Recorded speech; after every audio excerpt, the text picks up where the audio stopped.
என்ற வேர்டு ஒரு சென்டென்ஸ் இங்கிலீஷில் ஒரு சென்டென்ஸில் எங்கே யூஸ் பண்ணலான்றதை பார்க்க போகிறோம். அது இல்லாமல் ஃபார் என்ற வேர்டும் இங்கிலீஷில் ஒரு சென்டென்ஸில் எங்கே யூஸ் பண்ண போகிறோம்ன்றதை பார்க்க போகிறோம். அது இல்லாமல் நான் என்ன பண்ண போகிறேன்னா இங்கிலீஷ்லேயும் தமிழ்லேயும் உங்களுக்கு சொல்லித்தர போகிறேன். ஃபஸ்ட்டு செக்ஷன் 1ல் வந்து டூ பற்றி ஃபஸ்ட்டு சொல்லிடலாம். Okay, I went to church. I went to church. I went to park. I went to temple. I went to beach. அதாவது பிளேஸ் இருக்க இடத்துல நம்ம to யூஸ் பண்ணலாம். அப்போ to church, to bank, to park, to temple. இது எப்படி நம்ம தமிழ்ல சொல்லுவோம்? நான் தேவாலயத்திற்கு சென்றேன். நான் தேவாலயத்திற்கு சென்றேன். Next, he went to bank. இப்போ யாராவது கேட்குறாங்க அவன் எங்க அப்படின்னா he went to bank, இல்லை he went to temple, இல்லை he went to park, he went to church எதனா சொல்லலாம். அப்போ அது வந்து டு பிளேஸ் பக்கத்தில் டூ போகணும், முன்னாடி டூ போகணும். அவன் வங்கிக்கு சென்றான். அவன் வங்கிக்கு சென்றான்.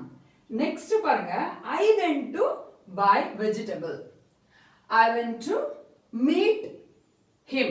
I mean to meet, to give, to take, to get, to come. அந்த மாதிரி verb-க்கு முன்னாடியே நம்ம to யூஸ் பண்ணலாம்.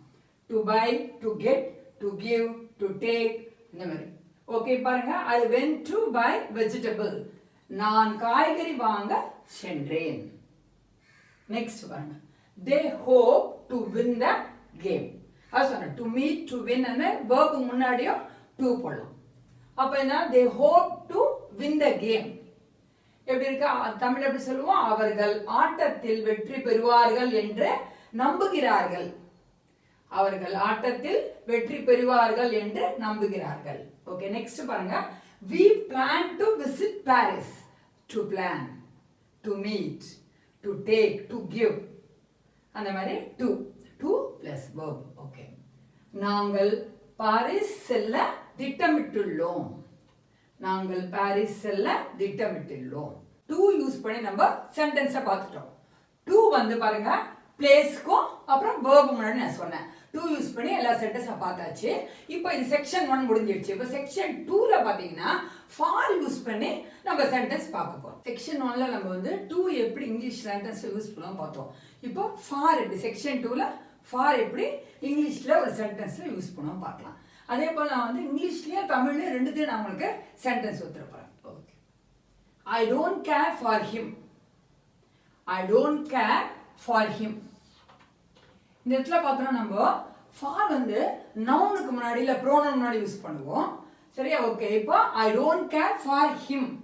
இது எப்படி நம்ம தமிழில் சொல்லுவோம்? நான் அவரை பற்றி கவலைப்படுவது இல்லை. நான் அவரை பற்றி கவலைப்படுவது இல்லை. Okay, next, she cooks for me. She cooks for me. இது எப்படி? அவள் எனக்காக சமைக்கிறாள்.